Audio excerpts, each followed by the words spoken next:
शेतकऱ्यांच्या माध्यमातून नमो शेतकरी महासन्मान निधी योजनेच्या 8व्या हप्त्याची आतुरतेने वाट पाहत आहे. हो. तर शेतकरी आपल्याला विचारत होते, की नमोचा हप्ता कधी येणार? मग नमोमध्ये हं. काही बदल झालेले आहे का? कारण की मागील काही अपडेटमध्ये देवेंद्र फडणवीस सरांच्या माध्यमातून काही अपडेट करण्यात आलेले होते. तर हो. त्याबाबत सर शेतकऱ्यांना एक तुम्ही महत्त्वपूर्ण आणि डिटेलमध्ये माहिती द्यावी सर.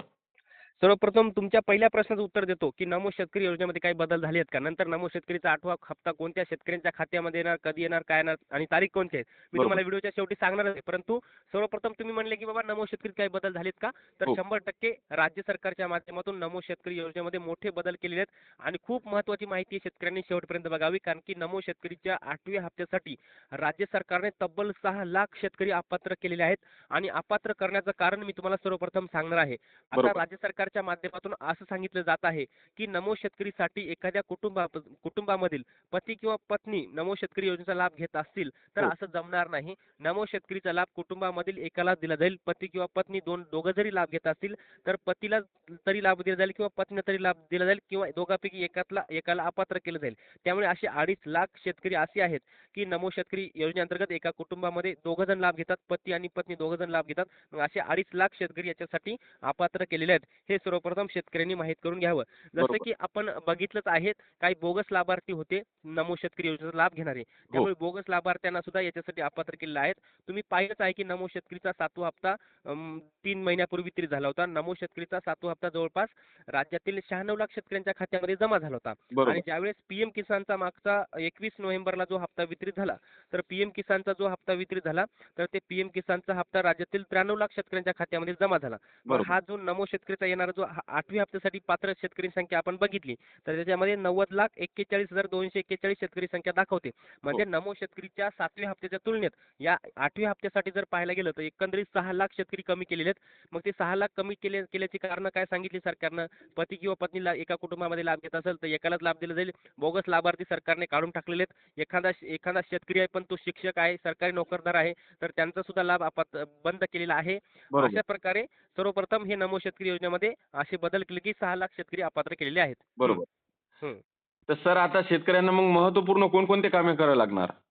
हां, आता हा पण तुमचा खूप महत्त्वाचा प्रश्न आहे. वेळोवेळी कृषी विभाग सुद्धा शेतकऱ्यांना सांगतंय, ही शेतकऱ्यांना कामं करून घ्या, तर तुमचा लाभ ठेवला जाईल हो. किंवा तुम्हाला अपात्र केलं जाईल. बरोबर सर? बरोबर. तर याच्यामध्ये आपण पाहतोय सरकारने 4 कामं सर्वप्रथम शेतकऱ्यांना सांगितली. आता पहिलं महत्त्वाचं इम्पोर्टंट सगळ्यात महत्त्वाचं काम कोणतं बनलेलं आहे, की तुमचा फार्मर आयडी असला पाहिजे. तुमचा फार्मर आयडी नसेल, तर तुम्हाला शासकीय कोणतंच अनुदान भेटणार नाही. कारण की तुम्ही 31,628 कोटीचं पॅकेज जाहीर करत असताना बघितलं, की शेतकऱ्यांना फार्मर आयडी नसल्यावर किती अडचणी आल्या.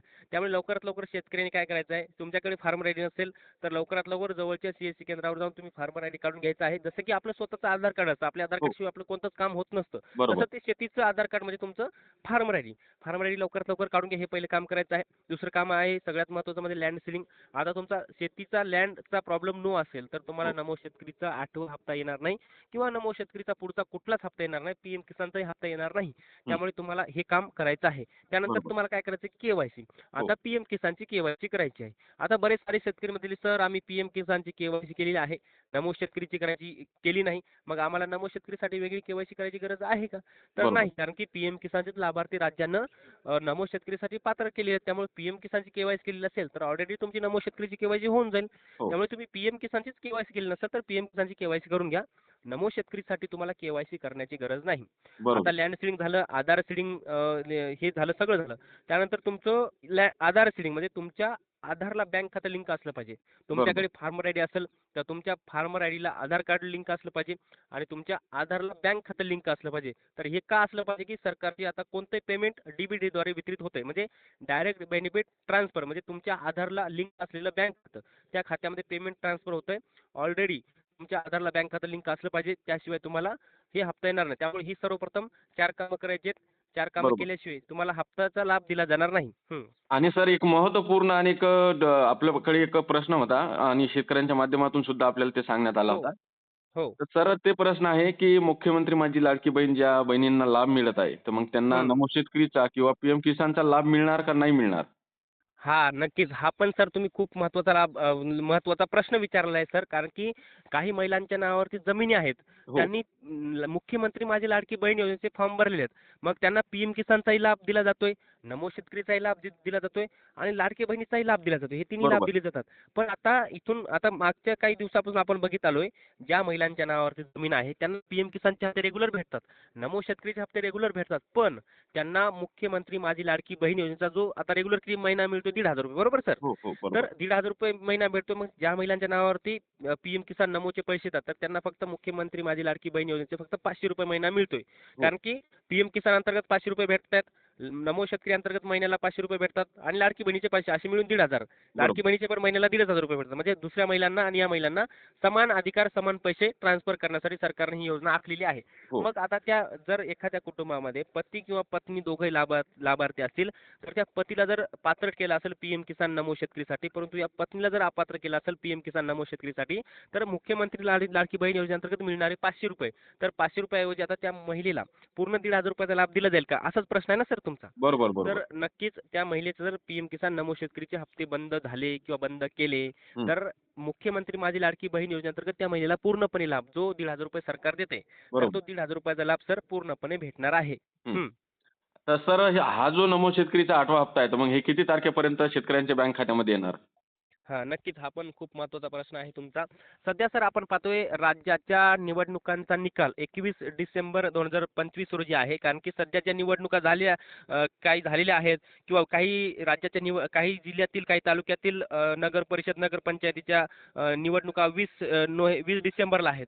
त्यामुळे हे निवडणुकीमध्ये कुठल्याही सरकारचं पेमेंट ट्रान्सफर होत नसतं आणि संपूर्ण महाराष्ट्रातला निकाल 21 डिसेंबर 2025ला आहे.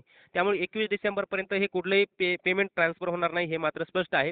परंतु 21 डिसेंबरनंतर राज्यातल्या निवडणुकांची आचारसंहिता संपते आणि आचारसंहिता संपल्यावर जवळपास आपण पाहतो 22 डिसेंबर, 23 डिसेंबर किंवा 23 डिसेंबर 2025 पर्यंत नमो शेतकरीचा 8वा हप्ता शेतकऱ्यांच्या खात्यामध्ये येऊ शकतो. हो. राज्यातील 90,41,241 शेतकऱ्यांच्या आधार संलग्न बँक खात्यामध्ये हा हप्ता येऊ शकतो आणि राज्य सरकारला नमो शेतकरीचा 8वा हप्ता वितरित करायचा असल्यास 1,850 कोटी रुपये निधीची आवश्यकता आहे. त्यामुळे राज्य सरकारला 1,850 कोटी रुपयाची तरतूद करावी लागेल नमो शेतकरीच्या 8व्या हप्त्यासाठी आणि एक महत्त्वाचा सरकारला जी.आर काढावा लागेल. आतापर्यंत नमो शेतकरीचे 7 हप्ते वितरित झालेत. 8व्या हप्त्याच्या प्रतीक्षेत शेतकरी आहेत आणि नमो शेतकरीचा 8वा हप्ता राज्यातल्या 90,41,241 शेतकऱ्यांना 1,850 कोटी रुपयाचा येणार आहे आणि याची तारीख असू शकते 23 डिसेंबर 2025. हं. राज्याचे मुख्यमंत्री देवेंद्र फडणवीस यांच्या माध्यमातून डीबीटी म्हणजेच डायरेक्ट बेनिफिट ट्रान्सफरद्वारे या हप्त्याचं वितरण शेतकऱ्यांच्या बँक खात्यामध्ये होणार आहे. परंतु अद्यापर्यंत कृषी विभागाच्या माध्यमातून कोणतीही तारीख कन्फर्म केलेली नाही. आपण ही तारीख सांगतोय अंदाजे कारण की 21 डिसेंबरपर्यंत आचारसंहिता सुरू आहे. 21 डिसेंबरनंतर आचारसंहिता संपते आणि नमो शेतकरीच्या 8व्या हप्त्याचा कालावधी सुद्धा संपत आलेला आहे. त्यामुळे 8वा हप्ता सरकारला या डिसेंबर महिन्यामध्ये वितरित करणं आहे.